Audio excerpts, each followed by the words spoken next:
Okay, now we got it, and there he is. All right, David. Listen, I see you already started this report on a bad note. I was told you were going to have cornrows. That's what I was My hair's told. not long enough for that. I was told that David is going to be sporting cornrows for this, and unfortunately, look at that. And you also started it with that intro. I'm going to need to get Welt Rheaume on your ass. What did I do at my bachelor party, which was in New Orleans, by the way, not Las Vegas? We have the pictures. I mean, what can I tell you? We have the videos. We have the videos of you guys going, you might have had a few too many hurricanes, looks like it there. And I had one of those. Yes, you did. I'm sure you were at O'Brien's and having a hurricane, of course. Is that where I was? Because I couldn't remember. It was just, I couldn't remember what it was called. I mean, but I've done it, bro. I've been in New Orleans where I had a grenade when I was walking up one street, and then all of a sudden a hurricane on the way back, and a cigar, and boy, I am just. And you're good. And I am as Ozzy Osbourne would say, flying high again. Yeah. So basically, if you guys ever want to really feel really good, drink a hurricane and then drink a grenade, because that's really what you want to do. Mix a couple of drinks, and by the way, have a Maduro cigar. Okay, a nice Perdomo. Maduro, and that'll really get you going, dude. You'll be buzzed. You'll be, by the end of the night, you'll go where I go all the time. At the end, towards the end of the street on the right side, that burger joint that they cook burgers there, that they have like hubcaps that they use to cover the burger and stuff. You ever been there? I don't think I made my way over there. But I'll have to take note. Man, they do a good job with their burgers, bro. I forgot the name of the place. Does anybody know what I'm talking about? When you go on Bourbon Street, you walk down, and I want to say about 8 blocks down, right? And then on the right side, I want to say, why do I want to say that I see it like a 4-leaf clover or something? But anyways, there's that burger. It's called the Clover Grill. Is that it? Clover Grill. Yeah. Clover Grill. I think that's it. And you got to try it, David, the next time you go, because that's where I straighten my life out. Yeah. You straighten your life out. Yeah. When you're in New Orleans, you kind of get crooked, you're having a little too much fun. So you walk in there to the burger place like this, and then you walk out. Yeah. And you're straight again. You're good. So, I straighten out my life in that place. I think it is Clover something. It might be. Somebody will remember. Quality burgers. I did just about everything else, including the beignets. Had plenty of those. Yeah, you got to have those. Cafe Du Monde, is that right? Yes, Cafe Du Monde. Yeah. You wake up in the morning, and the fresh smell of urine, throw up, and Clorox, all mixed up along the streets of New Orleans. Of New Orleans. Yeah, the streets of New Orleans. That's it. The Clover Grill. I can tell by the sign. It's called the Clover Grill. That's it. The old ass Coca-Cola sign. Yeah, that's it. That's where I go to kind of straighten it out. You should have a burger there the next time you go. All right, let's talk a little Dolphins now. Braxton Berrios looks like he's going to play. Well, he was back at practice at least, and you know what? If we just saw that Robbie Chosen was waived minutes ago, so he was already sort of end of the roster. He was practice squad to start the season, and then with other guys getting injured and being on injured reserve, got a spot. River Craycraft for one, that was kind of the spot that opened up, so that then Robbie Chosen could get onto the active roster, and now he's waived as Craycraft comes back. Actually happens a day later, or 2 days later, since getting Craycraft back. So, but yeah, they were having 7 receivers before that. But Braxton Berrios, he was already active the game before. Maybe it's just sort of a maintenance thing that he didn't go on Wednesday, and then now Thursday he's back at practice. So that's a positive sign. Yeah, one of the things that I was explaining, and one of the reasons why I wasn't that big on Robbie Chosen, like some guys were in the media, and I talked about this, is he's not really a good football player. He's more of a one-dimensional wide receiver. He's not even a multi-dimensional wide receiver. whereas other guys can do other things. So if you're not the number one or number two on a team, if you're a one or two, you can be strictly a wide receiver and dominate in whatever you do, and that's fine. But once you become the three, the four, the five, the six, the seven, you have to become a better football player. You have to add other things to the table, and that's my problem with Robbie. See, the guy that's coming back in Craycraft, brother, he can burn you in so many different ways. He'll get behind the defense, he'll work underneath, he'll block, he'll do all kinds of things, and that's where, I just never saw it in Robbie. Not a guy that could catch it in traffic, not a guy that has great body control. He's just a speed guy. That's it. That's what he can do, but he's not really gonna get underneath stuff and start breaking tackles. That's not who he is. He's not really a blocker. Right. That was kind of exposed at times when he had to block. He wasn't the best blocker. So, to me, that was his problem. And I don't know if he understands that part, but if you're going to be a lower level receiver on a roster in the NFL, you must become a better football player in the process. And to me, that's what's always hurt Robbie Chosen. Yeah, certainly concerns with having sound technique, his fundamentals, blocking. It didn't give you much of that. One thing, I mean, he did have the speed. Mike McDaniel's a big fan of that. So, and also he's tall, lanky. So, maybe he's not thought of as a possession receiver, but a guy who can sort of reach and get you some balls, which the receiving core doesn't have a lot of height on it. So that was something different that he had. He possessed his body, his physical traits. So all those things, the physical traits. I mean, yeah, just how tall, long he is, and also the speed were there. But just sort of piecing it together, and he just hasn't put it all together in a few years now. And you see it with his time ending in Carolina, very short cup of coffee that he had with the Cardinals. He didn't make the Dolphins' initial 53, put on practice squad, a spot opens up, and then he's been inactive, a healthy inactive, for the last 3 games too, so it wasn't really cracking any rotation. So now at this point, with Claypool in here, with Berrios healthy and managing an injury, River Craycraft back, then he was a natural choice to be let go. Let me tell you where I find this to be an enormous positive, and this is the way I think Dolphin fans should look at this. I don't know how you want to look at it, but this is the way I look at it now.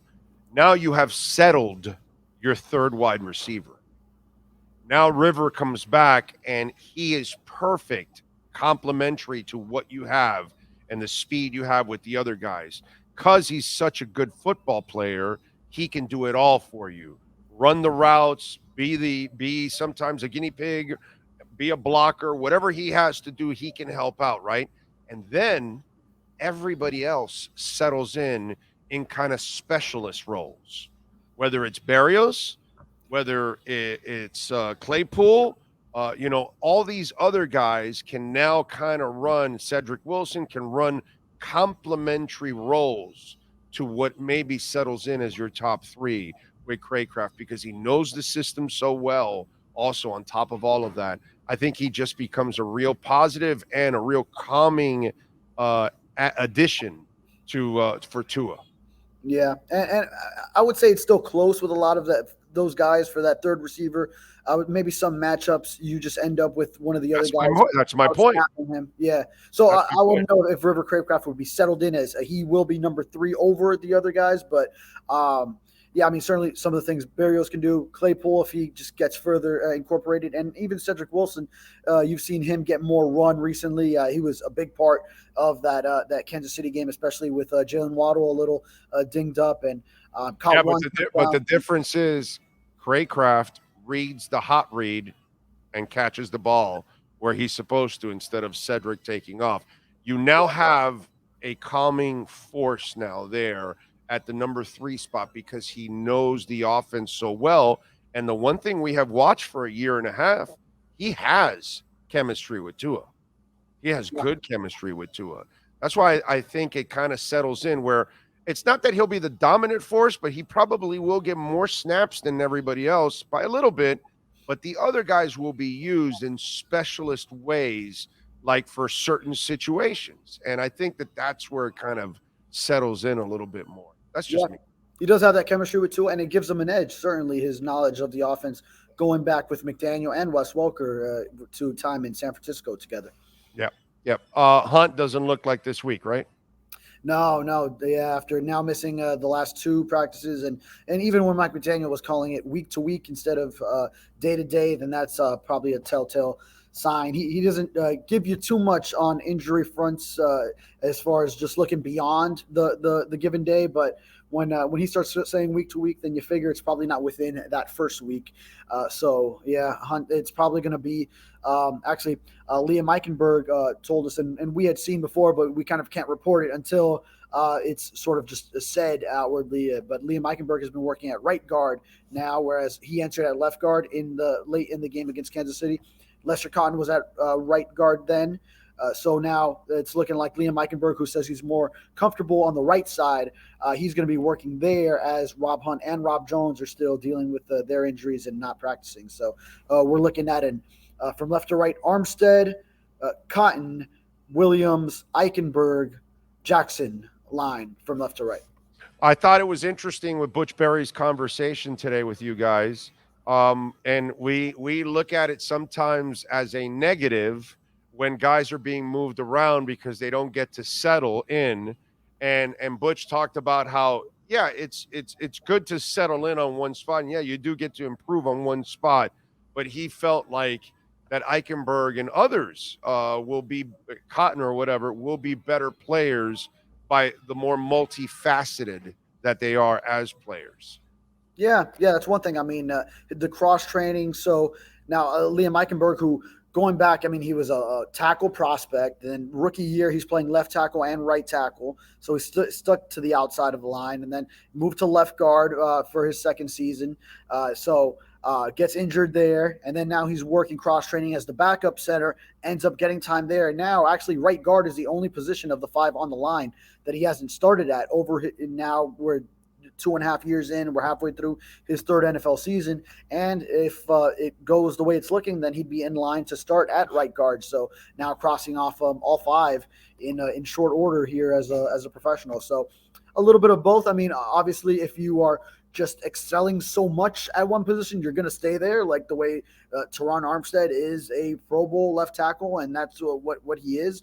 And the way they've liked to have Robert Hunt at right guard and only moved him to right tackle when a series of injuries just had a necessity to kick him out to right tackle, where you had some guys you could put in at guard in that playoff game last year.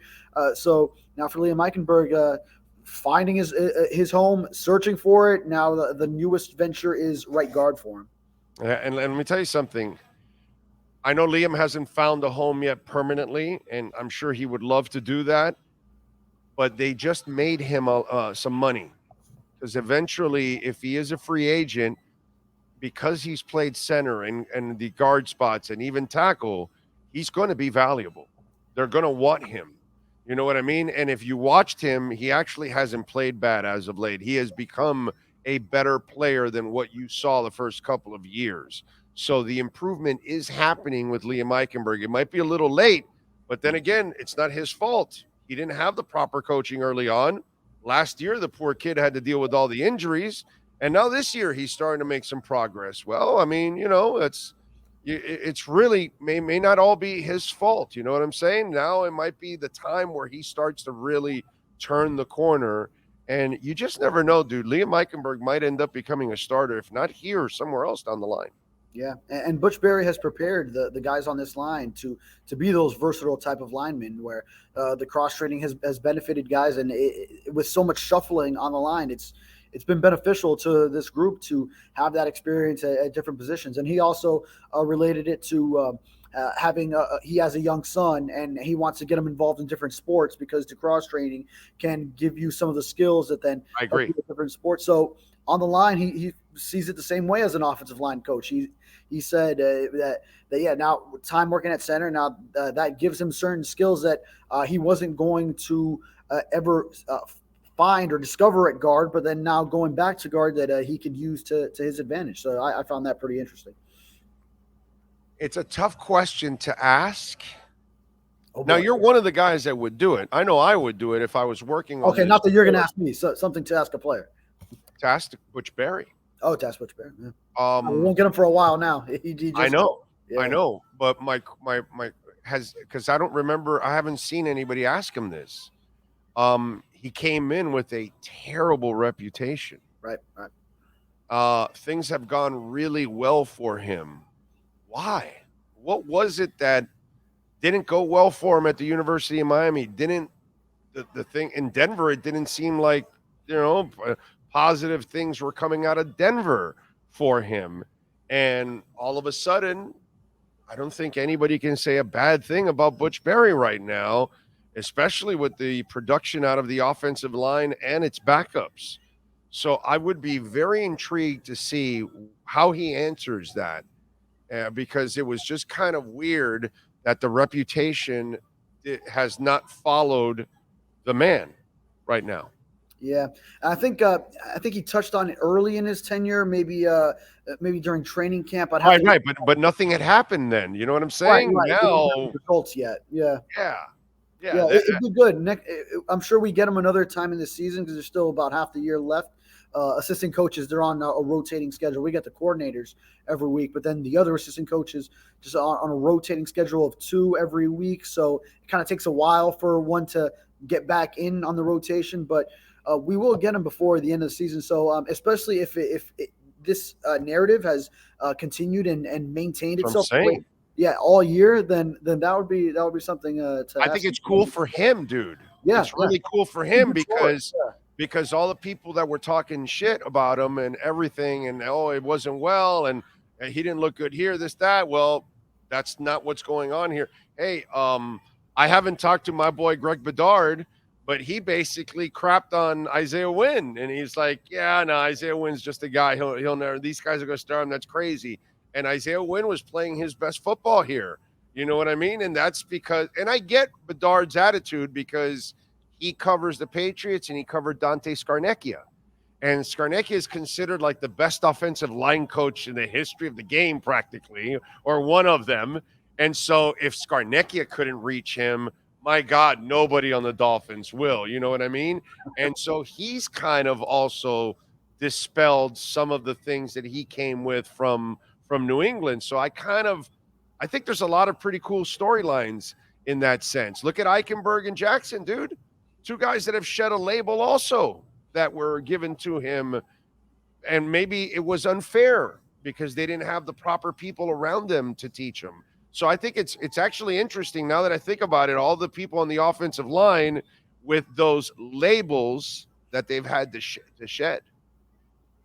Yeah, absolutely. And to think, Isaiah Wynn coming over from the Patriots and that system there, they couldn't get it out of him. And then here's Butch Berry on a team where it's been a revolving door of offensive line coaches, and Butch Berry himself, the narratives that have followed him from University of Miami, from the Denver Broncos, and he gets what we have seen up to the point of when Wynn was injured. Plus, like you mentioned, Liam Eichenberg, Austin Jackson, especially. We still need to see a little bit more. Cool. Yeah, I mean, how does that happen? I think that says a lot about Mike McDaniel to find Butch Berry as the hire. He knew him from some time together in San Francisco, and to believe in him even when it would have been easy to say, well, a lot of people would criticize this move.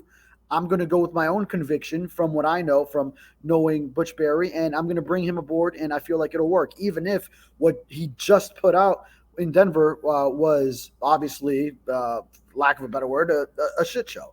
Right. Yeah. So it's pretty cool to watch all these men shed these labels that were given to them, fair or unfair or whatever it is. But, we're seeing something completely different from all these men. So it's actually pretty cool. And by the way, that question can also be asked to McDaniel now. Yeah. As a, hey man, he had all this reputation. He didn't have a good experience at the University of Miami. And then obviously what happened in Denver, but yet you brought him anyway, and it's worked out really well, So I'm sure McDaniel can give you his side of that whole thing, because I'm intrigued because, dude, Butch was killed coming out of Denver. I mean, annihilated coming out of Denver. Yeah. It was all the stories about his coaching methods, the players complaining about it, laughing at him, all that. They were celebrating when he got fired, all that kind of shit. Yeah. Absolutely. Yeah, so it's kind of interesting. I don't think we're shocked, right, with Kohu staying at nickel instead of Needham. No. I mean, I felt that naturally he would stay there, and maybe Needham would still need some more time to really entrench himself into making it a, a conversation, a competition for that spot. But I like Kohu in the slot. Yeah, I know he got targeted a lot against the Chiefs, but hey, naturally, if it's Xavier Howard and Jalen Ramsey on the outside, then yeah, Get used to it, kid. right, Get he's going to used be to targeted. it. So I mean, I like him in that spot. I mean, this is a guy that we've talked about it. That there was one week where he had to be the number one corner, and when Vic Fangio wasn't shadowing Stephon Diggs, and yeah, he had to go up against Stephon Diggs. That's valuable experience, even if it didn't go the way he wanted. Yeah, I mean, to now have to just play the nickel cornerback slot, then that's yeah, I like where he's going to go. And then if he does start to struggle and Nick Needham continues to progress as he gets more reps coming off last year's Achilles, then maybe there is a competition. But for yeah, definitely In a way, I look at it like the wide receivers. You just got better and deeper because Kohu gets to settle in now at the nickel spot, and I love Needham. So now Needham's going to play the dime. So all of a sudden now I'm really liking my top four corners now, just like Craycraft. Craycraft comes in, and now I think he settles that number 3 better than anybody else that's on this team, and then it allows everybody else to kind of find other roles to kind of work around the top 3 guys. And I like that. So I kind of look at it that way. You just got better and deeper, both at corner and at wide receiver. Certainly, yeah. Gone are the days where you are relying on Eli Apple in any form. There were the games where you had to start him, and then in the nickel package, he's the boundary corner. And those games, sometimes you're in the nickel the whole game because of what the offense does. And gone are those days. You need someone to go down to even have to delve into those packages. So it's a beautiful thing that Jalen Ramsey comes back, and yeah, Xavier Howard after missing a couple of games there. Nick Needham is there. Kader Kohu, you already had him. So that is a wonderful thing for the Dolphins and the secondary. Make sure you follow him on Twitter at David Furones. You can catch him again joining us on our post-game show on our EJDconstruction.com Miami Dolphins post-game show on Sunday after this game against the Raiders. What are you working on the Sun Sentinel so folks can check you out, my friend? Yeah, this week I've been working on all these offbeat stories with Tua's hair, Tua's new cornrows, how we started this segment. And then, yeah, the regular injury updates, Devon Achane, all that, Rob Hunt, Rob Jones.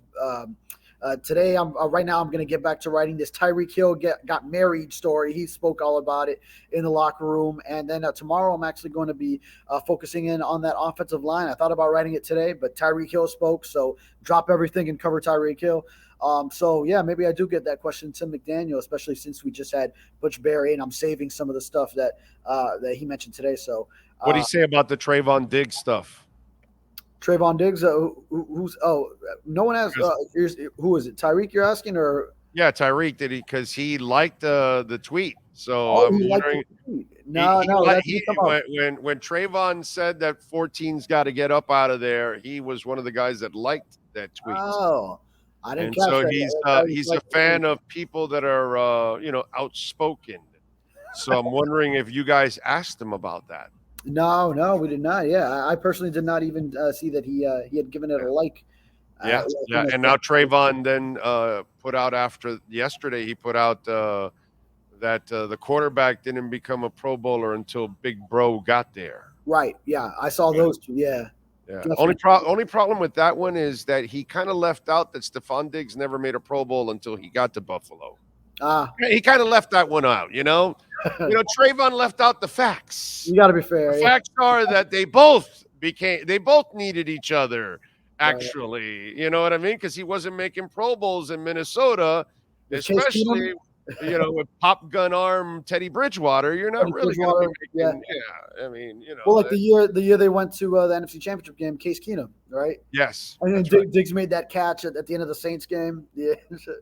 Yeah.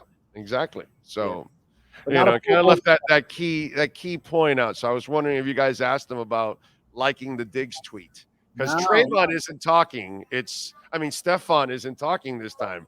It's Trayvon's his doing the little talking. brother doing all the talking, which, Yeah. that's what it is. So, yeah, Tyreek Hill, a fan of someone being outspoken. Gee, I have no idea. Who would have thought? Shocker. There you go. All right, my brother. Appreciate you. We will talk post-game on Sunday, my friend. Thank you, sir. You got it. There you go. Our Welt and Rheaume Miami Dolphins report with the one and only David Furones.